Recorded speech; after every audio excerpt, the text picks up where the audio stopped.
আসসালামু আলাইকুম। আপনারা কেমন আছেন? আমি ওবায়দুল্লাহ আল মামুন। এটা আমার YouTube channel Mamun drawing school.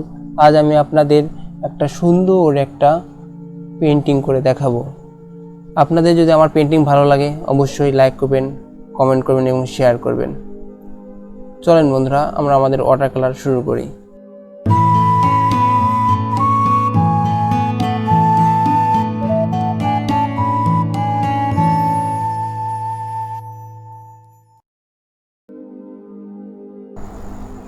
আপনারা ওয়াটার কালার পেন্টিং বলেন, অ্যাক্রিলিক পেন্টিং বলেন, অয়েল পেন্টিং বলেন, যেটাই বলেন না কেন, যাদের ড্রয়িংয়ের স্কিলটা অনেক ভালো অবশ্যই তারা যে কোনো কালারেই ভালো ছবি আঁকতে পারে।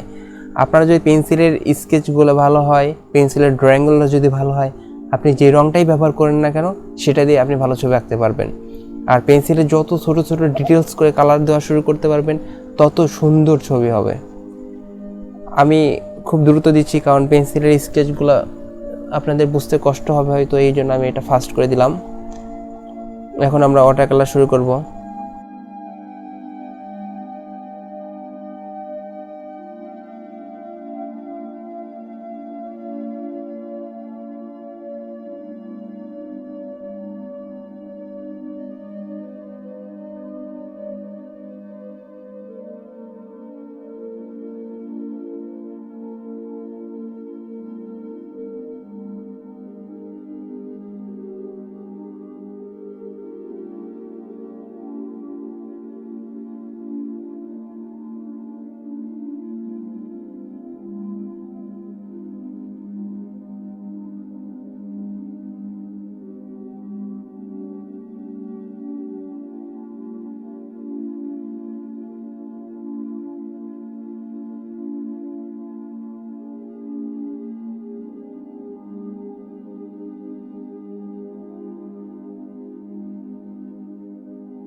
এখন আমি আকাশে কাজ করব।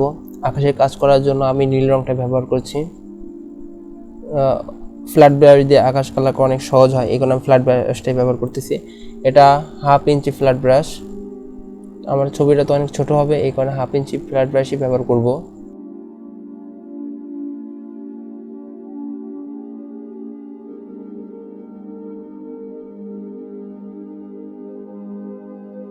পেপারটা Indian handmade paper. Indian handmade পেপারটাও অনেক ভালো। আমি নীলের সাথে একটু লাল মিক্সড করেছিলাম যেন নীলের ভিতরে আরেকটু অন্যরকম কালারটা ফুটে ওঠে।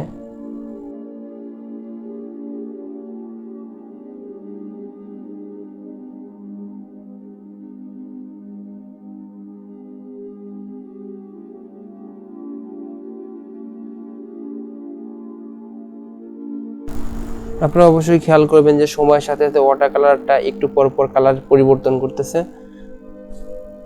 এই জন্য সবসময় মাথায় রাখতে হবে। আমি এখন নীলের সাথে একটু ব্রাউন কালার মিক্সড করে আকাশে একটু কালার দিচ্ছি যেন একটু ঝড় বা আকাশটা একটু মেঘলা মেঘলা ভাবটা প্রকাশ পায়। নীলের সাথে একটু ব্রাউন দিয়ে আকাশের কালারটাকে ডিপ করতেছি, আপনারা ভালো মতো খেয়াল করলে বুঝতে পারবেন।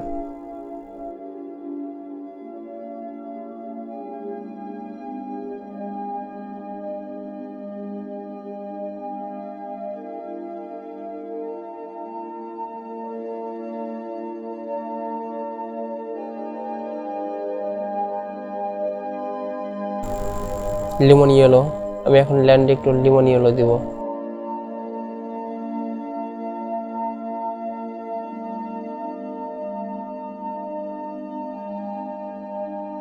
আর ওয়াটার কালার করার সময় অবশ্যই খেয়াল রাখতে হবে কাগজটা কীরকম ভেজা বা রঙগুলোর দিকে অল টাইম খেয়াল রাখতে হবে যে কাগজে যেখানে আপনি কাজ করেছেন সেই কাজটা কতটুকু শুকিয়েছে, কতটুকু ভেজা আছে এখনও, আর কত সময় লাগতে পারে।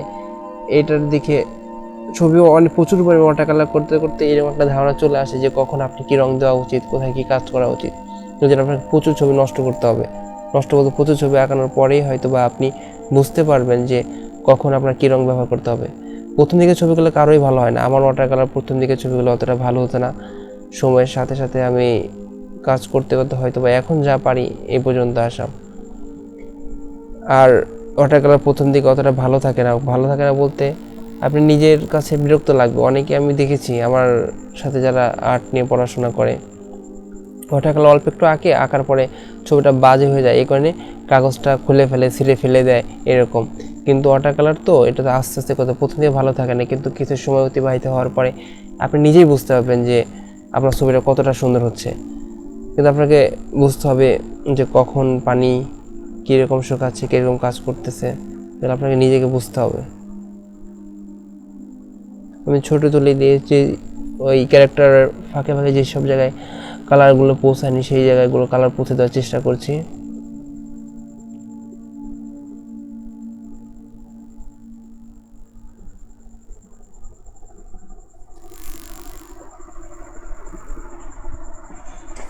আমার এই পেন্টিংটা আঁকতে সময় লেগেছিল প্রায় 1 ঘন্টা 10 মিনিটের মতো, সেটাকে একটু ফাস্ট করে দিয়েছি আপনাদের সুবিধার জন্য। ওয়াটার কালার এমন একটা মাধ্যম যেখানে আপনি খুব দ্রুত একটা সুন্দর ছবি আঁকতে পারেন। 1 ঘন্টা এত সুন্দর একটা ছবি হবে, অন্য রং দিয়ে এই জিনিসটা করা যাবে না। ওয়াটার কালার খুবই কঠিন, এতটা কঠিন বলার মতো না যে আপনি এখানে সহজে এডিট করতে পারবেন না। অন্য রং অ্যাক্রিলিক, অয়েল কালার ওইগুলোতে একটু এডিট করা যায়, কিন্তু এখানে এডিট করার সুযোগ থাকবে না। এখন আমি গ্রিন কালারটা ব্যবহার করছি।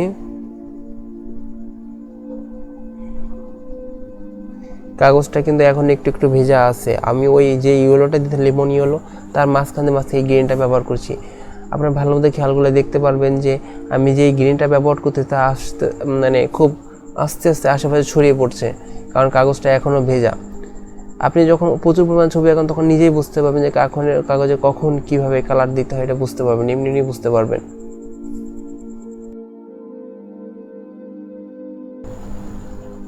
নীল রং, একটু ব্রাউন কালার সাথে একটু নীল রং নিয়েছি আমি। এখন আমি দূরের গাছ, ওই এখনও কিন্তু কাগজটা এখনও ভিজা আছে, আকাশের মাঝখানে যে কালারটা করছে আকাশে ওই কাগজটা কিন্তু এখনও ভেজা। আমি যে রংটা এখন দিচ্ছি এটা দূরের গাছের মতো দেখাবে। ওয়াটার কালার তো এখন একটু একটু ভেজা আছে, একদম সম্পূর্ণ শুকায়নি, এগুলো দূরের গাছের মতো মনে হবে। দেখেন আপনারা ভালো মতো খেয়াল করে টের পাবেন যে আমি নীল আর ব্রাউন কালার দিয়ে দূরের গাছটা বানিয়ে ফেললাম। আমি একটু লাল কালার দিলাম, একটু কালারের একটু পরিবর্তন আনার চেষ্টা করলাম। লাল কালার দিয়ে একটু ডার্ক করে নিচের দিকে দিলাম, যেহেতু উপর থেকে সবসময় লাইট পড়ে এই জন্য গাছগুলোর ক্ষেত্রে নিচের দিকে একটু ডার্ক থাকবে, গাছের পাতাগুলোর দিকে, এদিকে আপনার খেয়াল রাখতে হবে।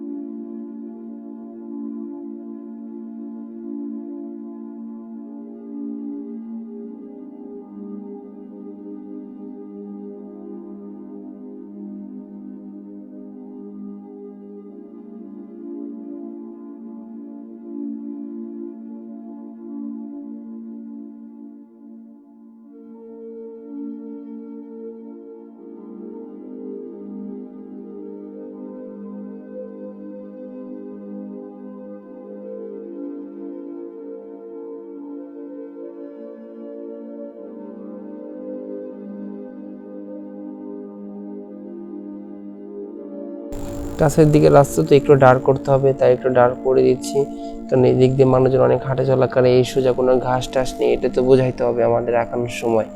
এবং দূরে তো ঘাসের গুণ তো বেশি দেখাই যায়, কাছে যেরকম দেখা যায় না, এই জন্য ওই দূরে রাস্তা চিকন হয়ে গেছে। আর আমরা যখন কোনো রাস্তা থেকে সোজাভাবে তাকিয়ে থাকি তখন দেখতে পাই যে রাস্তার কাছে যে রাস্তার অংশটুকু দেখা যায় তা অনেক বড় দেখা যায়, ছড়ানো দেখা যায়, কিন্তু যত দূরে যায় রাস্তা তত চিকন হয়। ঠিক এখানেও সেই জিনিসটাই, আমি সেই ফর্মুলাটাই ব্যবহার করছি। এটা সব আর্টিস্টরাই করে। আর একটা ছবিকে জীবন্ত করার জন্য এই জিনিসগুলো থেকে খুবই গুরুত্ব দিতে হয়। রাস্তা দূরে অনেক ছোট দেখা যাবে, কাছে অনেক মোটা দেখা যাবে।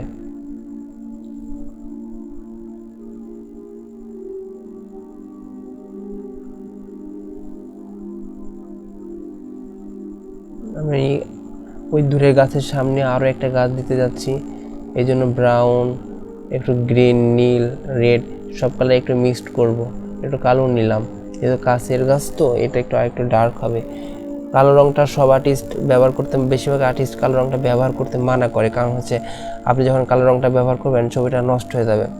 কালো রঙটার ব্যবহার সবাই করতে পারে না। আর আপনি যদি কালো রঙকে কন্ট্রোল করতে পারেন ওয়াটার কালারের ক্ষেত্রে, কোনো সমস্যা নেই, আপনি ওয়াটার কালারের ক্ষেত্রে কালো রঙ ব্যবহার করেন, কোনো সমস্যা নেই। কিন্তু ওয়াটার কালার তো অ্যাক্রিলিক আর অয়েল কালারের মতো না, এই জন্য আপনি যখন কালার মিক্সড করে করে কালো কালারটা তৈরি করে যখন আপনি ছবি আঁকবেন, সেই কালারটা অনেক বেশি সুন্দর হবে কালো কালার ব্যবহার না করে। কাগজটা এখনও খুব যে ভালো মতো শুকিয়েছে তা কিন্তু না, এখনও একটু একটু ভেজা আছে। এই কারণে এখন যে গাছটা মানে গাছের কাজটা আমি করছি, এখনকার রঙটা খুব কম ছড়াচ্ছে।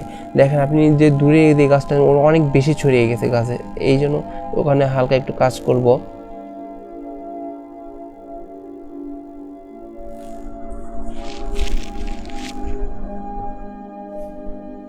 কালো রং দিচ্ছি, গাছের নিচের অংশের দিকে দিব।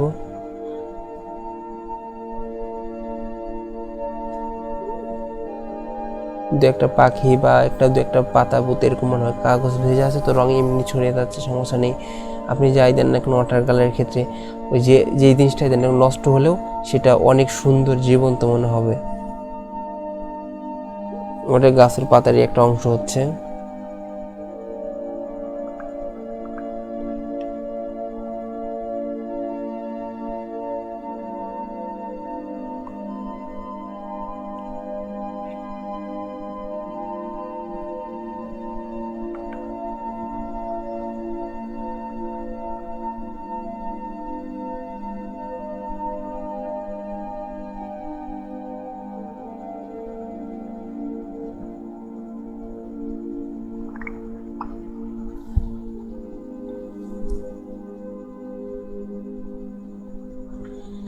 আর আপনাদের যদি কোনো কিছু বুঝতে কষ্ট হয় অথবা আপনাদের যে কোনো ধরনের প্রশ্ন থাকলে অবশ্যই প্রশ্ন করবেন, আমি সেই প্রশ্নগুলো উত্তর দেওয়ার চেষ্টা করব।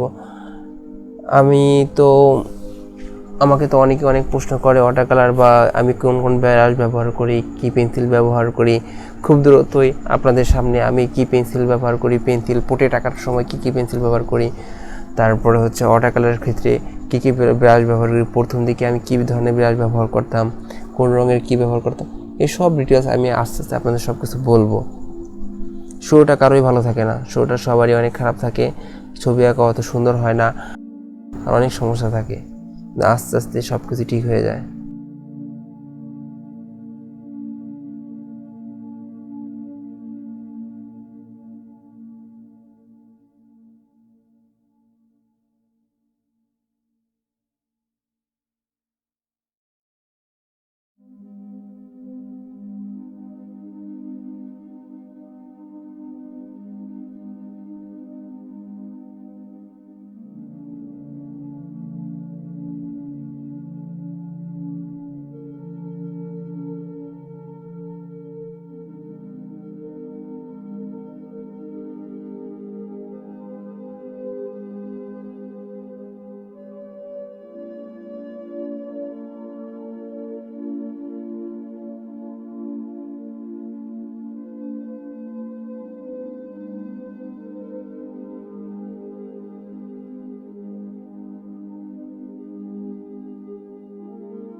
ওয়াটার কালারের সময় প্রচুর তুলির ছোঁয়া দিতে হয়, কারণ তুলির ছোঁয়া দিলে পরে প্রত্যেকটা ডিটেলস মনে হয়, প্রত্যেকটা তুলির আঁচড়কে এক একটা ডিটেলস মনে হয় এবং কি এক একটা ঘাস মনে হবে, ই মনে হবে। অনেকে রং টং দিয়ে গজামিল দিয়ে ছবি ছেড়ে দিতে চায়, কিন্তু ওভাবে ছবি ছেড়ে দিলে পরে যে কেউ যারা ছবি আঁকে বা ছবি দেখে তারা খুব সহজেই বুঝতে পারে ছবি আঁকার ভিতরে ফাঁকিবাজি হয়েছে। অতএব এই জন্য ছবিতে প্রচুর ডিটেলস করার জন্য তুলির ব্যবহারটা প্রচুর করতে হয়। যত তুলি নাড়াচাড়া করবেন ছবিতে তত সুন্দর সুন্দর ঘাস, তারপরে কাগজ ময়লা পড়ে আছে এরকম মনে হবে, আরও বেশি রিয়েলিস্টিক, আরও জীবন্ত মনে হবে। এই জন্য প্রচুর তুলির ছোঁয়া দিতে হবে। আমি এই ঘাস দেওয়ার জন্য ছোটো তুলি ব্যবহার করছি, তারপর একটু পরে ফ্ল্যাট ব্রাশগুলোও ব্যবহার করব। আর যেই জিনিসটাই বলেন, রাস্তা বলেন, ঘাস বলেন, যা কিছুই বলেন, কাছের জিনিস সেগুলো আমরা স্পষ্ট এবং গাঢ় দেখতে পাই। সেই জন্য আমি কাছের এই রাস্তাটাকে একটু ডার্ক করলাম। আর যত দূরে যাবে তত হালকা হয়ে যাবে, কালারগুলোও হালকা হয়ে যাবে।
আমি মূলত নখ দিয়ে ধরে দেখছিলাম এই জায়গাটা কীরকম শুকিয়েছে।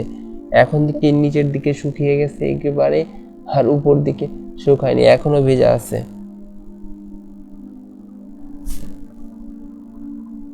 এখন একবারে শুকিয়ে গেছে। এখন আমি আমার পরের কাজ করা শুরু করেছি। আর এবার আমি একদম ছোট ফ্ল্যাট ব্রাশটা ইউজ করছি, যেটা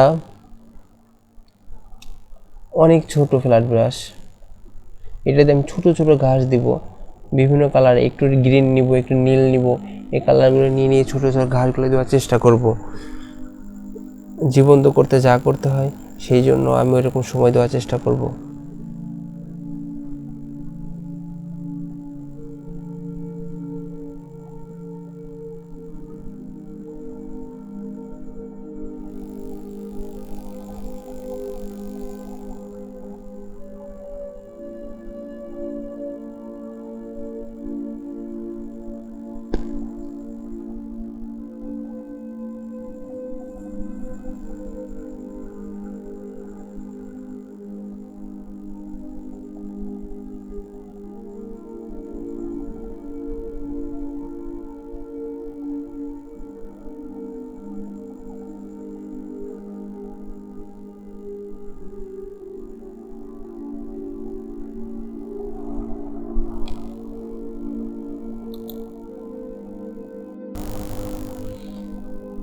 একটু লাল নিচ্ছি, গ্রিনের সাথে লাল মিক্সড করলে গ্রিন কালারটা ডার্ক হয়, এবং কি লালকেও ডার্ক করতে গ্রিন কালারটাই ব্যবহার করতে হয়।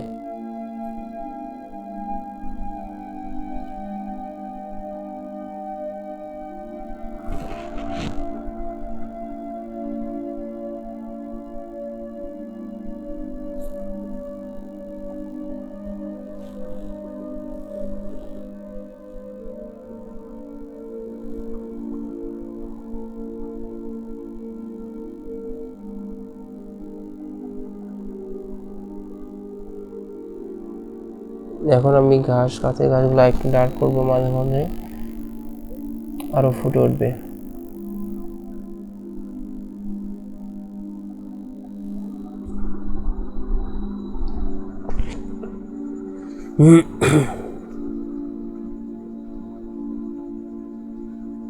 গ্রিন,